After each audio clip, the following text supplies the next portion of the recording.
So today we will discuss the fungus or the kingdom fungi. Plural word है fungi और singular word है fungus. Fungus भी एक तरह के लिविंग ऑर्गेनिज्म होते हैं जो एक सेपरेट किंगडम में प्लेस किए जाते हैं डिपेंडिंग अपॉन दियर कैरेक्टरिस्टिक्स. विटेकर के 5 सिस्टम क्लासिफिकेशन में जो थर्ड किंगडम है वो है किंगडम फंजाई. किंगडम फंजाई की खासियत ये होती है कि वो यूकैरियोटिक सेल होते हैं, यानी कि यूकैरियोटिक ऑर्गेनिज्म है. यूकैरियोटिक प्रोटिस्ट भी हैं, प्लांट भी हैं, फंजाई भी है और एनिमल्स भी हैं. तो यूकैरियोटिक होने के साथ साथ हेट्रोट्रोपिक होना, यूकैरियोटिक और सिंगल सेलुलर, यूकैरियोटिक और सिंगल सेलुलर ऑर्गेनिज्म या eukaryotic single cellular fungi technically protist में आएंगी, बट ऑल दो कैरेक्टर्स के अकॉर्डिंग, बिकॉज वो फंगस है तो चाहे तो हम किंगडम फंजाई में उनको पढ़ सकते हैं, लेकिन टेक्निकली यानी करेक्ट जो है, जो सिंगल सेलुलर फंगस होंगी, सिंगल सेल यूकैरियोटिक फंगस होंगी, वो प्रोटिस्ट में आएंगी. तो mainly kingdom fungus comprises of the eukaryotic cells and multicellular cells which are itself the living organism fungi. तो फंजाई लिविंग ऑर्गेनिज्म की खासियत यह है कि ये हेट्रोट्रोप होते हैं. हेट्रोट्रोप्स तो एनिमल भी होते हैं, यानी यूकैरियोटिक में प्लांट किंगडम एक्सक्लूसिव हो गया, वो जो है फंगस नहीं है, यानी प्लांट किंगडम में फंजाई नहीं आएगी. एक यूकैरियोटिक सेल और वो भी हेट्रोट्रोप. और एनिमल्स भी होते हैं, तो एनिमल से अलग कैसे बनेगी? अपनी स्मॉल थैलस लाइक बॉडी से. यूकैरियोटिक होना, मल्टीसेलुलर होना, हेट्रोट्रोप होना और स्मॉल थैलस लाइक बॉडी होना. थैलस लाइक बॉडी एल्गी भी होते हैं, लेकिन वो ऑटोट्रोप है, वो प्लांट है. तो यहां स्मॉल थैलस लाइक बॉडी है. दूसरी चीज, मोड ऑफ न्यूट्रिशन जो हेट्रोट्रोप है उसमें ये कंप्लीटली एनगल्फ यानी इंजेक्शन नहीं करते फूड का, ठीक है, जैसे कि एनिमल्स करते हैं. चाहे ये कितने भी स्मॉल, एनिमल भी स्मॉल हो सकते थे कॉम्प्लेक्सिटी लेवल पर, लेकिन ये फूड का जो है इंजेक्शन नहीं करते. ये या तो एज ए सेप्रोफाइट रहते हैं या एज ए पैरासाइट रहते हैं. तो ये कुछ टेक्निकल फीचर हैं जो हम बाय डेफिनेशन बता सकते हैं फंगस के बारे में, कि fungus are the heterotrophic small thalloid organisms which are eukaryotic और multicellular and their food of nutrition is mainly heterotroph. तो एनिमल की बजाय बाकी सब कैरेक्टर सेम है. एनिमल की बजाय जो बॉडी कॉम्प्लेक्सिटी है वो बिल्कुल बेसिक है, थैलस लाइक बॉडी है. डिस्ट्रीब्यूशन की बात करें तो सब जगह पर ये पाए जाते हैं, इसलिए एक वर्ड यूज किया जाता है cosmopolitan. It means it found everywhere. तो माइकोलॉजी की जो स्टडी है वो जब से माइक्रोस्कोप ज्यादा डिस्कवर हुआ है तब से ज्यादा एडवांस हुई है. ऑल्दो बिफोर 1000 बिफोर क्रिस्ट, यानी आज से लगभग 3000 साल पहले से ही फंगस के बारे में लोगों को बहुत ज्यादा इंटरेस्ट था. जो मशरूम होते थे, मशरूम के कुछ स्पीसीज एडिबल होते थे, कुछ टॉक्सिक होते थे. तो मशरूम को धीरे धीरे लोगों ने खाना शुरू किया आज से 2-3 हजार साल पहले. ज्यादातर लोग जो है बाई एक्सपीरियंस उन्होंने ये फील किया कि टॉक्सिक है, इससे डेथ भी हो सकती है. शुरू में नहीं पता था, कोई बायोकेमिकल स्टडीज थे नहीं कि कौन से स्पीसीज टॉक्सिक है कौन से नहीं है. तो कुछ लोगों ने जिन्होंने खाए होंगे, कुछ ट्राइब्स ने जिन्होंने खाए होंगे, उन्होंने एक दूसरे को बताया कि ये स्पीसीज जो है टॉक्सिक है, ये नहीं खानी चाहिए. तो फंगस की जो नॉलेज है वो तो बहुत पहले से है, लेकिन वो नॉलेज जो है फर्निश कब हुई या वो रिफाइन कब हुई? जब आगे आगे जैसे जैसे डिस्कवरी ऑफ माइक्रोस्कोप या एडवांस टेक्नोलॉजी आए. फंगस की स्टडी को माइकोलॉजी कहते हैं. माइको जो वर्ड बना है ये मेनली बना है मशरूम को लेकर, कि मशरूम की स्टडी. तो माइकोलॉजी फंगस की स्टडी होती है. और fungus technically eukaryotic heterotrophic filamentous या थैलॉइड प्लांट बॉडी होते हैं, not plant body, thalloid body होते हैं और रिप्रोड्यूस करते हैं स्पोर्स के थ्रू. तो यानी हम ये कह सकते हैं कि लोअर ऑर्गेनिज्म होते हैं.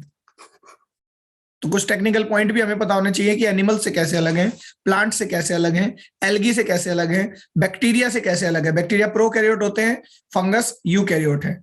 सैप्रोफिटिक बैक्टीरिया भी पाए जाते हैं जो डेड और डिकेइंग मटेरियल पर उसको डिके करके अपना फूड लेते हैं, लेकिन वो प्रोकैरियोट्स हैं. और सैप्रोफिटिक फंगस भी पाई जाती हैं. फंगस का मेन रोल ही यही है कि डिकम्पोजिशन में ये हेल्प करते हैं. साथ ही साथ जब ये पैरासाइट होते हैं तो ये प्लांट पर भी पैरासाइट होते हैं और ये एनिमल पर भी पैरासाइट होते हैं. तो इनका मोड ऑफ न्यूट्रिशन वेरी करता है. और कभी कभी ये सिम्बायोसिस में भी रहते हैं, जैसे कि माइकोराइजा में और जैसे कि लाइकन्स में. लाइकन्स में ये एल्गी के साथ रहते हैं, माइकोराइजा में ये रूट ऑफ हायर प्लांट्स के साथ रहते हैं. तो जब हम न्यूट्रिशन सेपरेटली पढ़ेंगे तो ये सारी चीजें बहुत डिटेल में हम पढ़ेंगे. Reproduction, life cycle, everything that we will study in the details. But right now first of all we will discuss about the general characteristics.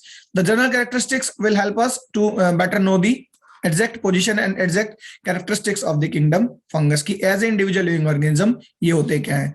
यहाँ कुछ कैरेक्टर मैंने समराइज किए हुए हैं. जैसे कि न्यूट्रिशन की बात करें तो ये हेट्रोट्रोपिक है, पैरासाइट हो सकते हैं, सेप्रोफाइट हो सकते हैं और सिम्बायोसिस में भी हो सकते हैं।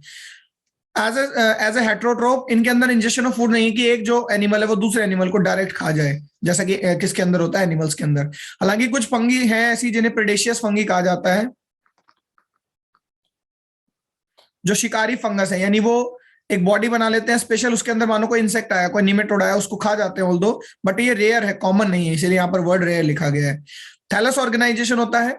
थैलस ऑर्गेनाइजेशन जो है वो वेरी करता है बहुत सिंपल से कॉम्प्लेक्स की तरफ। सबसे सिंपलेस्ट फंगस जो होती है वो यूनिसेलुलर हो सकती है, मैंने बताया था, जैसे कि यीस्ट, सैक्रोमाइसिस सेरेवेसी। यीस्ट एक फंगस है, इंडिविजुअली एक ऑर्गेनिज्म, एक सेल है। अब कभी भी फंगस अकेली तो रहेगी नहीं, कॉलोनी में रहेगी, दूसरी फंगस यीस्ट, तीसरी यीस्ट, चौथी यीस्ट, पांचवी यीस्ट। ऐसा भी नहीं है कि यीस्ट की बहुत सारी सेल मिलकर एक यीस्ट ऑर्गेनिज्म बनाते हैं, नहीं, हर एक सेल अपने आप में एक यीस्ट है। तो इसका कोई फिलामेंटस, कोई थैलस लाइक बॉडी नहीं है, इसे हम सूडो माइसीलियम कहते हैं, झूठा माइसीलियम। एक माइसीलियम शब्द आया है, माइसीलियम शब्द की हम बात करते हैं कि माइसीलियम क्या है। फंगस की जो यूनिट होती है वो होती है माइसीलियम। हम कहते हैं कि ये एक प्लांट बॉडी है, यानी जिसमें रूट स्टेम लीफ है वो एक प्लांट बॉडी है। एक एल्गी को हम कहते हैं कि एक थैलस है एल्गी का। ब्रायोफाइट को हम कहते हैं कि ये ब्रायोफाइट का थैलस है। टेरिडोफाइट को हम कहते हैं कि ये प्लांट बॉडी है। तो जब एक एल्गी रिप्रेजेंट की जाती है, सॉरी, एक फंगस जब रिप्रेजेंट की जाती है तो हम कहते हैं ये एक फंगस का माइसीलियम है। वो फंगस का माइसीलियम मल्टी सेलुलर होता है, मल्टी सेलुलर। अब कोई माइसीलियम, मानो ये कोई माइसीलियम है, इसमें काफी सारे सेल्स हैं, तो मैं एक तरह से ये भी कह सकता हूं कि ये माइसीलियम एक टिश्यू है। एल्गी को हम, मल्टी सेलुलर एल्गी को हम टिश्यू इसलिए नहीं कहते क्योंकि वहां हर एक सेल अपने आप में ऑटोट्रोप है, बट यहां सेल्स एक दूसरे के ऊपर डिपेंड है, पूरा थैलस कलेक्टिवली वो बना रही है। तो माइसीलियम एक वो टिश्यू है जो यूनिट है फंगस का। ये एक माइसीलियम है तो ये एक फंगस है, ये दूसरा माइसीलियम है मान लीजिए तो ये दूसरी फंगस है, ये तीसरा माइसीलियम है तो ये तीसरी फंगस है। माइसीलियम खुद थ्रेड लाइक नेटवर्क्स के बने होते हैं जिन्हें हम हाइफे कहते हैं। तो हाइफे स्मॉल यूनिट है, माइसीलियम लार्ज यूनिट है। पहले सेल्स आपस में मिलकर हाइफे बनाती हैं, मानो ये एक हाइफे है, फिर दूसरा हाइफे, वो हाइफे आपस में इंटरवीन्ड होते हैं, ऊन की तरह गुथे हुए होते हैं। उन गुथे हुए हाइफे, चाहे वो 2 हो, चाहे वो 1 हो, चाहे वो 4 हो, चाहे वो उससे भी ज्यादा हो, उन सभी हाइफे के कलेक्शन को हम कहते हैं माइसीलियम। तो फंगस थैलस को एग्जैक्टली माइसीलियम कहा जाता है जो बना होता है हाइफे से।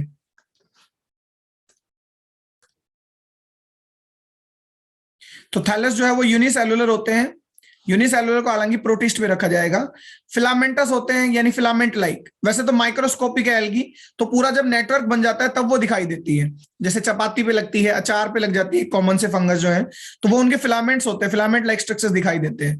वो जो फिलामेंट भी हमें दिख रहा है, जो मास पूरा दिख रहा है, उसमें हजारों या लाखों फंगस है उसके माइसीलियम से, ठीक है। कभी कभी जो है वो प्लाज्मोडियल होती है, जैसे आपकी एल्गी के जैसी भी दिखाई देती है, और सूडो ब्रांचिंग हो सकती है, या ब्रांच्ड भी है, तो पूरा एक ऐसा अपीयरेंस हो सकता है जो इंडिविजुअल जो फंगस है वो बहुत लार्ज दिखाई दे हमें, ठीक है। तो अब ये थैलस ऑर्गेनाइजेशन में हम पढ़ेंगे सारी चीजें। स्पेशल ऑर्गेनाइजेशंस भी होते हैं काफी सारे थैलस में, कि केवल एक जो माइसीलियम है वो भी अपने आप को बहुत अलग अलग फॉर्म्स में मॉडिफाई करता है। सेल वॉल जो होती है फंगस की वो काइटिन की बनी होती है। काइटिन भी एक पॉलीसेकेराइड है। जैसे प्लांट की सेल वॉल सेलुलोज की बनी है, बैक्टीरिया की सेल वॉल पेप्टिडोग्लाइकन की बनी है। Similarly fungus as a organism, इनकी जो सेल वॉल बनी होती है वो काइटिन पॉलीसेकेराइड की बनी है। एक डिवीजन होता है ऊमाइकोटा, ये तो किंगडम है। ऊमाइसिटीज कहते हैं क्लास को, तो और ऊमाइकोटा एक डिवीजन है।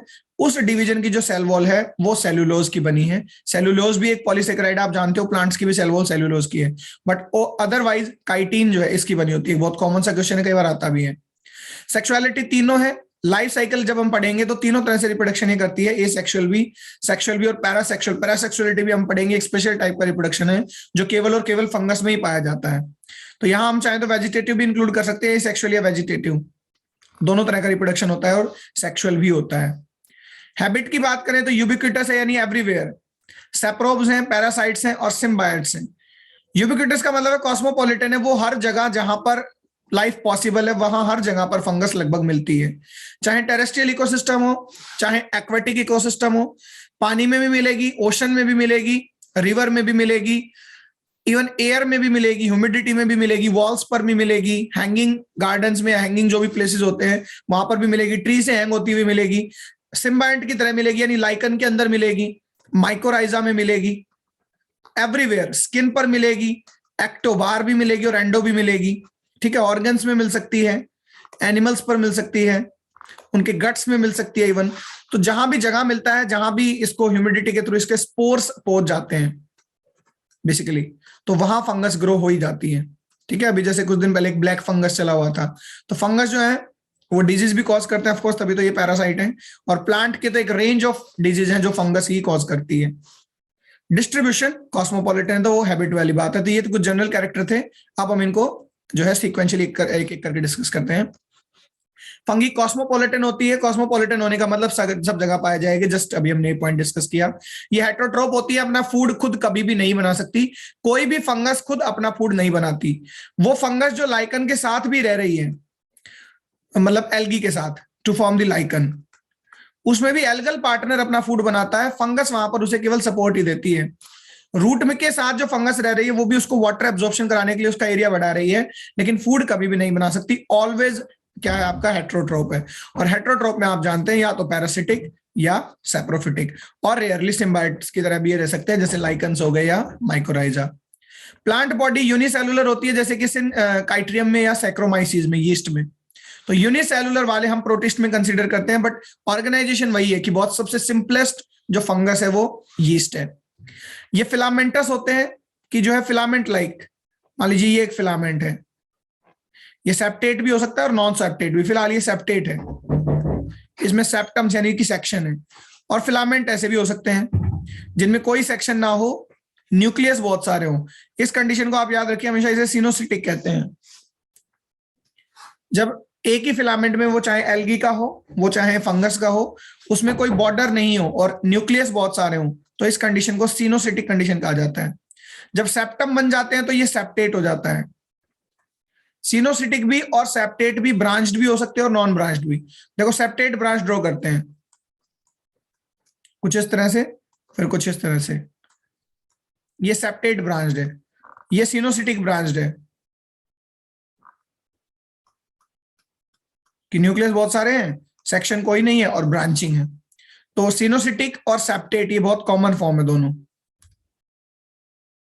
तो फिलामेंटस में जो है सेप्टेट हो सकता है या सिनोसिटिक हो सकता है।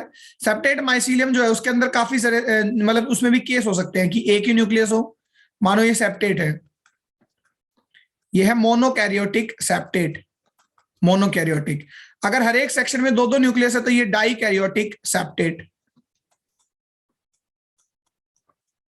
और कभी कभी एक ही सेक्शन में बहुत सारे न्यूक्लियस हों तो ये पॉलीकैरियोटिक सेप्टेट। तो यूजुअली ये सिचुएशंस बनते हैं, जैसे मोनोकैरियोटिक है उसी से डाइकैरियोटिक बनता है या उससे ज्यादा न्यूक्लियस भी बनते हैं। और ये बनते किससे, सिनोसिटिक से, कि पहले सिनोसिटिक होगी फिर वो सेप्टेट बनेगी और सेप्टेट में फिर वो अपना न्यूक्लियस का नंबर इंक्रीज करती रहेगी क्लैंप फॉर्मेशन के थ्रू। मैं क्लैंप फॉर्मेशन बताता हूं आपको। मानो ये एक सेप्टेट था, सब में मोनोकैरियोटिक एक एक सेक्शन थे। अब साइड में क्या होता है, यहां से क्लैंप बनना शुरू होता है इस तरह से। वो क्लैंप क्या करेगा, यहां बीच का स्पेस ओपन कर देगा, ओपन होने पर ये न्यूक्लियस भी इधर आ जाएगा, ठीक है, और ये सेक्शन के अंदर दो न्यूक्लियस हो जाएंगे टोटल। उस न्यूक्लियस का डिवीजन भी स्टार्ट होता है, वो डिवीजन करके भी दो न्यूक्लियस बना सकता है, या डायरेक्टली इसके अंदर आने से ये पूरा एक सेक्शन बन जाएगा। जो दो पहले दो सेप्टेट थे, अलग अलग न्यूक्लियस था, क्लैंप बनना, एक हुक बनना, एक आउटग्रोथ हुई, इसका न्यूक्लियस इसमें आ गया और ये पूरा एक हिस्सा बन गया क्लैंप के बाद। जब ये क्लैंप वापस सही हो जाएगा तो ये पूरा सेप्टेट बन गया और इसमें दो न्यूक्लियस हो गए। तो सिमिलरली मोनोकैरियोटिक से ही डाइकैरियोटिक बनते हैं, ठीक है, मोनोकैरियोटिक से ही डाइकैरियोटिक बनते हैं। So here that's what I have just written कि मोनोकैरियोटिक हो सकते हैं और डाइकैरियोटिक हो सकते हैं सेप्टेट में। सिनोसिटिक में तो हम मोनो या डाई की बात ही नहीं करेंगे क्योंकि वहां कोई सेक्शन ही नहीं है। सिनोसिटिक में तो एक ही सेक्शन के अंदर बहुत सारे न्यूक्लियस हैं। जो सेप्टा होता है दो के बीच में, उनके बीच में अलग अलग तरह के पोर होते हैं, ये पोर भी अभी हम डिटेल में पढ़ेंगे। जैसे ये एक सेप्टम है, दिस वन, ये दूसरा सेप्टम में, ये तीसरा सेप्टम है। तो यहां पर सेल वॉल्स जो है ये फंगल सेल वॉल्स है, क्योंकि ये हर एक सेल है ना अपने आप में सेप्टा। तो इन सेल वॉल्स के बीच में यहां पर कनेक्शंस होते हैं या बेसिकली पोर होते हैं। तो इन पोर का नेचर अलग अलग है, कोई बिल्कुल ओपन पोर है, ठीक है, किसी पर थोड़ा बहुत मार्जिन है, कुछ छोटे साइज के पोर हैं। तो इन पोर्स को हम सेप्टल पोर्स कहते हैं, सेप्टल पोर्स। बेसिकली ये कहां है, ये सेप्टेट फंगस की सेल वॉल्स के अंदर है। एक सेप्टम को दूसरे सेप्टम से कनेक्ट कराने के लिए बीच में जो पोर होते हैं, जैसे कि माइक्रोपोर, अभी हम ये डिटेल में डिस्कस करेंगे तो मैं अभी यहां नहीं बता रहा है क्या है। सिंपल पोर, डोलीपोर या डोलीपोर सेप्टम भी इसे कहते हैं, इंडिविजुअली ये पूछा भी जाता है 2 मार्क्स में या कॉम्पिटिटिव एग्जामिनेशंस में। तो दो इनके बीच में, सेप्टम के बीच में पोर भी होते हैं, अभी हम इन्हें पढ़ेंगे। चलिए कुछ और जनरल कैरेक्टर की बात करें तो सेल्स की जो सेल वॉल होती है, अब सेल किसकी, फंगस की सेल। जो फंगस स्लाइम मोल्ड्स हैं उनके अलावा बाकी सभी फंगस में सेल वॉल होती है, स्लाइम मोल्ड्स में फंगस नहीं होती। अगेन स्लाइम मोल्ड्स को भी प्रोटिस्ट में लिया जाता है, बिल्कुल फंगस के जैसे ये सब्सटेंस है, लेकिन ये सिंगल सेलुलर है। और दूसरी बात, इनके अंदर सेल वॉल नहीं है, तो इनको जो है फंगस और एनिमल्स का इंटरमीडिएट माना जाता है। तो इन्हें चाहे तो हम फंगस में नहीं रखते क्योंकि ये यूनिसेलुलर है और इनमें सेल वॉल भी नहीं होती। बाकी जितने भी फंगस हैं वो चाहे यीस्ट ही क्यों ना हो, यीस्ट सिंगल सेलुलर है, प्रोटिस्ट है, बट उसमें सेल वॉल है, जबकि स्लाइम मोल्ड में नहीं है। तो ऑलमोस्ट सभी फंगस में सेल वॉल होती ही है और वो काइटिन की ही बनी होती है, केवल ऊ माइकोटा को छोड़कर। हमने ऊपर भी पढ़ा था, ऊ माइकोटा में जो फंगस सेल वॉल है वो सेलुलोज या ग्लूकन की बनी है। तो केवल 2 ही एक्सेप्शन, एक तो स्लाइम मोल्ड, उसमें है ही नहीं सेल वॉल, और केवल एक एक्सेप्शन ऊमाइसिटीज, उसमें जो है वह बनी हुई है सेलुलोज की। Otherwise almost every fungus have a cell wall which is made up of the chitin. Cells की बात करो इंडिविजुअली एक सेल की, फंगस सेल की, तो देखो सेल वॉल भी होगी, प्लाज्मा मेम्ब्रेन भी होगी, हमने पढ़ा। तो अंदर जो होता है कलरलेस होती है, कलरलेस इसीलिए है क्योंकि कोई फोटोसिंथेटिक पिगमेंट है नहीं। वो जो सेल है वो यूकैरियोटिक सेल है। तो एक यूकैरियोटिक सेल में आप जानते हो न्यूक्लियस भी होता है, mitochondria, Golgi body, ribosome, plant होता तो क्लोरोप्लास्ट भी होता। तो वो सारे ऑर्गेनेल्स प्रेजेंट होंगे, लेकिन साइटोप्लाज्म में कोई फोटोसिंथेटिक पिगमेंट प्रेजेंट नहीं है, इसलिए वो कलरलेस प्रोटोप्लाज्म है। देखिए फंगल सेल्स जो होती हैं वो हैप्लॉइड, डाइकैरियोटिक या डिप्लॉइड, कई तरह के वेरिएशंस में एग्जिस्ट कर सकती हैं। प्लांट की तरह इसमें भी हैप्लोडिप्लोबायोटिक या अल्टरनेशन ऑफ जनरेशंस होते हैं। ठीक है, जनरली देखो होता क्या है,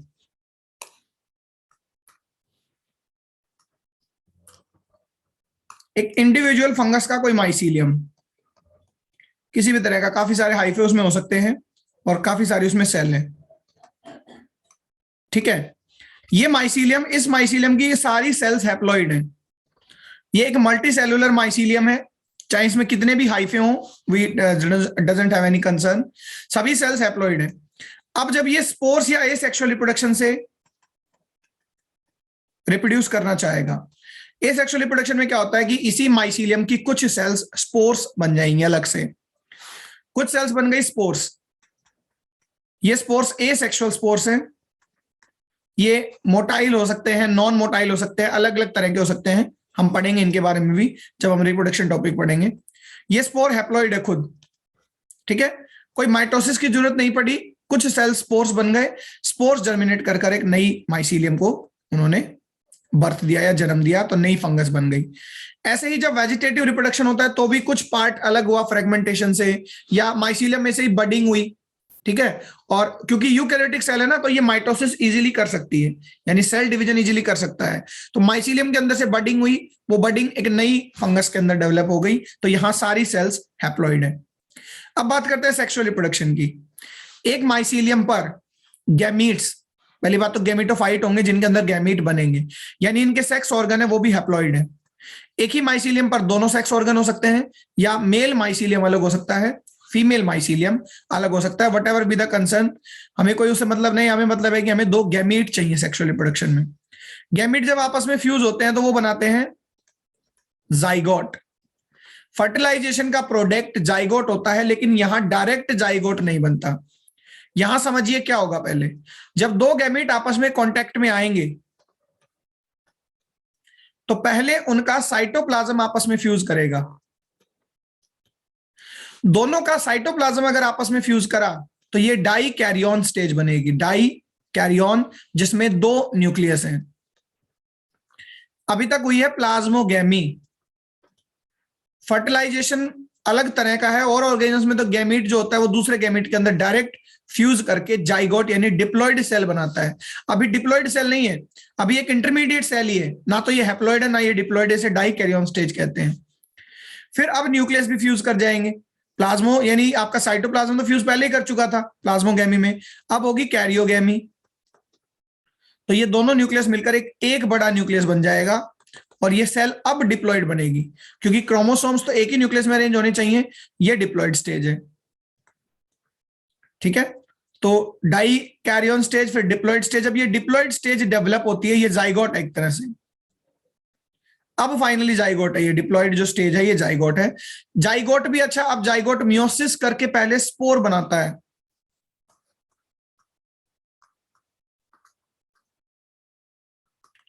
फर्क ये है कि वहां जो स्पोर थे वो एसेक्सुअल स्पोर थे, ये सेक्सुअल स्पोर है। अच्छा, जाइगोट भी ना पहले डेवलप होता है फ्रूटिंग बॉडी में। ये जो डिप्लॉइड जाइगोट था ये फ्रूटिंग बॉडी में डेवलप होगा।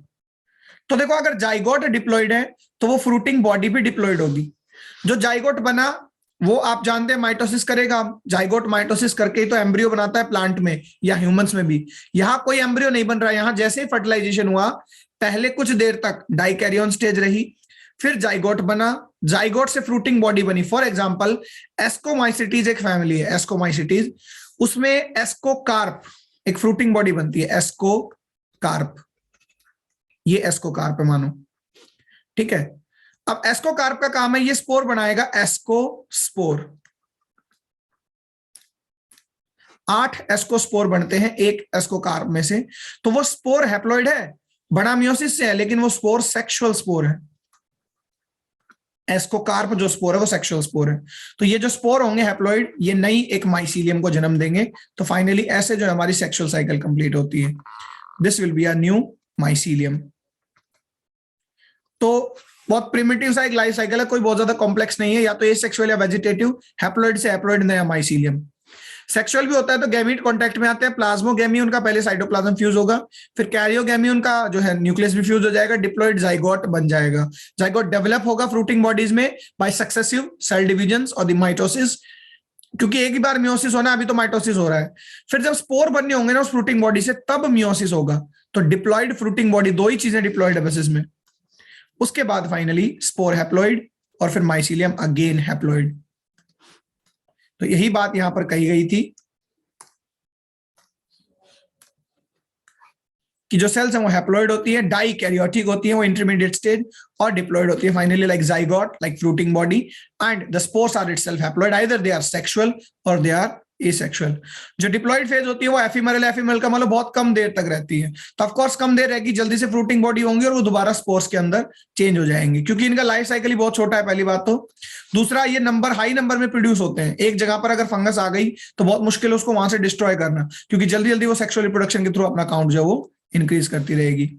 तो कुछ लोअर फंगस, जब लोअर वर्ड आता है, चाहे वो लोअर प्लांट हो, लोअर फंगस हो, लोअर बैक्टीरिया हो, बैक्टीरिया तो इटसेल्फ लोअर है, या लोअर प्लांट्स जब हम कहते हैं, लोअर एनिमल कहते हैं, तो हम उनके प्रिमिटिव क्लासेस की बात करते हैं।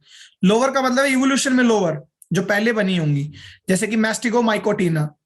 फंगल जो सेल्स होती है ना, इंडिविजुअली सेल्स इटसेल्फ, वो भी मोटाइल हो सकती हैं, रेयरली बहुत कम मोटाइल होती हैं। और फंगस के जो स्पोर्स होते हैं, चाहे वो एसेक्सुअल स्पोर हो चाहे वो सेक्सुअल स्पोर हो, वो भी मोटाइल हो सकते हैं। लेकिन फंगस की जो मोर्टेलिटी है वो केवल लोअर डिविजन्स में ही एग्जिस्ट करती है। यही लाइन यहां पर बताती है कि जो लोअर फंगस होते हैं, हाइयर फंगस का मतलब एस्कोमाइकोटा, बैसिडियोमाइकोटा, ड्यूट्रोमाइकोटा, जब हम पढ़ेंगे क्लासेस तो आप भी इन सबसे फैमिलियर होंगे। तो उन सब में जो है फ्लैजिलेटेड स्टेज नहीं होती, केवल लोअर जो फंगस है उनके अंदर फ्लैजिलेटेड स्टेज होती है। अच्छा, फ्लैजिला जो होते हैं वो एक भी हो सकता है एक स्पोर के अंदर, और एक स्पोर के अंदर दो भी हो सकते हैं। तो एक होने पर हम यूनिफ्लैजिलेट कहते हैं, दो होने पर हम बाईफ्लैजिलेट कहते हैं। अगर एक ही फ्लैजिला है, केवल एक फ्लैजिला, तो वो विप्लस भी हो सकता है और वो टिंसल भी हो सकता है। ठीक है, विप्लस स्मूथ फ्लैजिला होता है, टिंसल फ्लैजिला जिस पर हेयर्स होते हैं। विप्लस स्मूथ, टेंसल जिस पर हेयर, तो एक है तो दोनों में से कोई भी हो सकता है, और अगर दो पाए जाते हैं किसी फंगस पर तो एक विप्लश होगा और एक टेंसल होगा। और ये प्रोबेबिलिटी कब है? केवल लोअर फंगस में है, यानी हाइयर जो फंगस होते हैं जैसे कि आपके ड्यूट्रोमाइसिटीज, बसीरियोमाइसिटीज, जाइगोमाइसिटीज, एस्कोमाइसिटीज, वो फ्लैजिलेटेड नहीं होती, ना तो सेल्फ फ्लैजिलेटेड होती हैं, ना ही उनके स्पोर्स फ्लैजिलेटेड होते हैं, ना ही उनके एसेक्सुअल स्पोर फ्लैजिलेटेड होते हैं, ना ही उनके सेक्सुअल स्पोर फ्लैजिलेटेड होते हैं। तो फंगस को बाय नेचर फ्लैजिला बहुत कम मिला है, केवल लोअर फंगस जो होते हैं उन्हीं के अंदर फ्लैजिला होता है। जबकि एल्गी आप देखो, एडवांस एल्गी में भी फ्लैजिला होते हैं। सबसे एडवांस एल्गी होती है ब्राउन एल्गी जो ओशन में पाई जाती है, और वो फ्लैजिलेटेड है। अगर मैंने पढ़ाया था आपको याद हो तो उसमें दो फ्लैजिला होते हैं, बाई फ्लैजिला, एक विप्लश और एक टेंसल। ग्रीन एल्गी भी फ्लैजिलेटेड है, उसमें हमेशा 2, 4, 6, 8 फ्लैजिला हो सकते हैं, लेकिन होंगे हमेशा इक्वल। और जो ब्राउन एल्गी है उसमें हमेशा दो ही होते हैं, एक इक्वल और एक दूसरा जो वो छोटा, यानी अनइक्वल होंगे, एक बड़ा और एक छोटा, एक विप्लश और एक टेंसल। उसमें उल्टा काम, एल्गी में लोअर जो है उसमें फ्लैजिला नहीं होते थे, जैसे आपका साइनोफाइसी में, और रोडोफाइसी रेड एल्गी में भी फ्लैजिला नहीं होते थे। चलिए नेक्स्ट कैरेक्टर हम डिस्कस करते हैं। फंक्शनल नीड्स के अकॉर्डिंग माइसीलियम अपने आप को मॉडिफाई करता है, ये भी हम अभी पढ़ेंगे डिटेल में। तो यहाँ कुछ नाम अभी आप पढ़ लीजिए, प्लेक्टेनकाइमा, स्ट्रोमा, राइजोमोर्फ, स्क्लेरोटोरियम, हाइफल ट्रैप, एप्रोसियम, ऑस्टोरियम। ये कुछ मॉडिफिकेशन है फंगस के माइसीलियम के। एक माइसीलियम बहुत सिंपल सा हो सकता है जिसमें एक ही हाइफे हो, और एक माइसीलियम ऐसा भी हो सकता है एग्रीगेशन हो पूरा, जैसे मशरूम की बात करते हैं तो मशरूम भी एक तरह की एग्रीगेशन है। देखो स्पेशल तरह का एक जो है माइसीलियम है। तो माइसीलियम अपने आप को मॉडिफाई भी करते हैं डिपेंडिंग अपॉन द नीड। क्या उन्हें पेनिट्रेट करना है, क्या उन्हें सरफेस पर फ्लोट करना है, क्या उन्हें सरफेस से चिपकना है, क्या उन्हें मिट्टी के अंदर बने रहना है। तो according to their needs they modify their mycelia. Exactly we should know that what is mycelia. Mycelia is the unit of the fungus thallus, और which is made up of the hyphae, and hyphae will be made up of the fungal cell. और एक individual cell क्या है fungus की, कोई अलग से hard and fast थोड़ी है। एक जो सेल है फंगस की वो एक यूकैरियोटिक सेल है, दैट्स इट। हाँ, यूकैरियोटिक सेल प्लांट नहीं है, लेकिन वो, क्योंकि अगर प्लांट यूकैरियोटिक सेल होती तो ये फोटोसिंथेटिक होते तो बिल्कुल एनिमल के जैसे, exactly same like the animal cells, the eukaryotic cell is made up of the fungus also. वही सारे बात जो यूकैरियोटिक एनिमल सेल में, वो सारे के सारे फंगस के अंदर है। यूनिसेलुलर फंगी जैसे कि हमारी जो यीस्ट है, उनके अंदर वही सेल, यही सेल तो वेजिटेटिव मानी जाएगी भाई, यही उसका थैलस है, एक सिंगल सेल, और यही उसका रिप्रोडक्टिव पार्ट है। तो ये क्या कहलाता है, होलोकार्पिक। कंप्लीट जो है होलोकार्पिक फंगस का मतलब पूरी की पूरी फंगस वही है, वेजिटेटिव भी वही है, रिप्रोडक्टिव भी वही है। तो केवल दो, जैसे कि सिनकाइट्रियम या जैसे कि यीस्ट सैक्रोमाइसिस सेरेवेसी, ये होलोकार्पिक फंगस है, यानी सब कुछ इनके अंदर वही एक सेल है। और कुछ जो होती है वो हमारी यूकार्पिक होती है, कुछ नहीं, ज्यादातर फंगस जो है वो यूकार्पिक है, जिनमें वेजिटेटिव थैलस अलग है और रिप्रोडक्टिव थैलस अलग है। यानी वेजिटेटिव माइसीलियम है, फिर उस पर जब रिप्रोडक्टिव ऑर्गन्स आएंगे तो वो अलग आएंगे, वो सिंगल सेल वही नहीं है। तो ये भी एक बहुत बेसिक सा कंसेप्ट है, यूकार्पिक और होलोकार्पिक। रिप्रोडक्शन तीनों तरह का हो सकता है, मैं पहले भी बता चुका हूं। रिप्रोडक्शन को हम सेपरेटली भी पढ़ेंगे, यह अपने आप में एक टॉपिक है, रिप्रोडक्शन इन द फंगस, तो वहां और डिटेल में हमें समझ में आएगा। वेजिटेटिव का मतलब है केवल किसी तरह के ना तो स्पोर बने, फ्रेगमेंट हो जाए, या बिल्कुल जो माइसीलियम है वो अलग हो जाए पार्ट से और वो एक नए माइसीलियम में डेवलप हो, तो फ्रेगमेंटेशन मोस्ट कॉमन है। साइड में ये कुछ फंगस के नाम लिखे हुए हैं, म्यूकर जो ब्रेड मोल्ड होता है, राइजोपस उसी के जैसा है बिल्कुल। पेनिसिलियम जिससे पेनिसिलिन डिस्कवर की गई थी।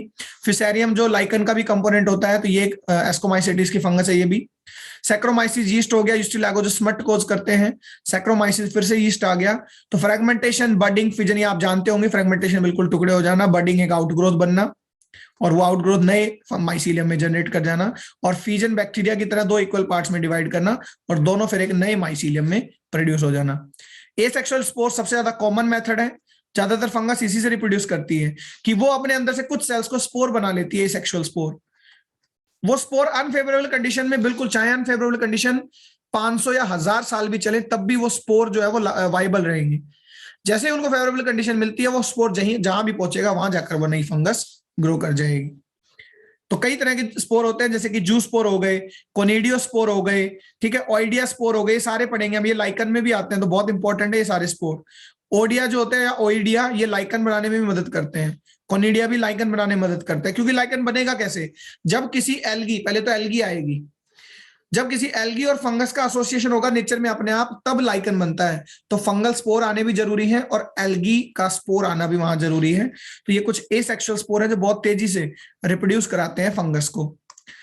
सेक्सुअल रिप्रोडक्शन में भी स्पोर बनते हैं, लेकिन वो सेक्सुअल स्पोर बनते हैं और वो फ्रूटिंग बॉडीज में से निकलते हैं by the process of meiosis. In spore को बनाने में सेक्सुअल जो रिप्रोडक्शन है उनके जो स्पोर बनते हैं उनमें कोई मियोसिस नहीं होता, खुद माइसीलियम की हैप्लॉइड सेल हैप्लॉइड स्पोर बना देते हैं। जो सेक्सुअल स्पोर होते हैं वो रिजल्ट होते हैं सेक्सुअल रिप्रोडक्शन का, कि गैमेट्स ने फ्यूज किया, डिप्लॉइड सेल बनाई, जाइगोट बना, फ्रूटिंग बॉडी बनी, फ्रूटिंग बॉडी में से स्पोर निकले और वो नए उसमें जनरेट हुए। तो जो सेक्सुअल रिप्रोडक्शन है वो भी कई तरह का होता है, जैसे कि गैमेटिक कॉपुलेशन, ये सब हम डिटेल में पढ़ेंगे। गैमेटेंजियल कॉन्टैक्ट होता है, ठीक है, गैमेटेंजियल कॉपुलेशन है, सब एग्जांपल के साथ हम पढ़ेंगे, स्पर्मेटाइजेशन और सोमैटोगेमी। तो तीनों तरह का, एडवांस भी सिंपल भी, हर तरह का रिप्रोडक्शन जो है वो फंगस में पाया जाता है। It was some general characters of the, और these were some general characters of the fungus.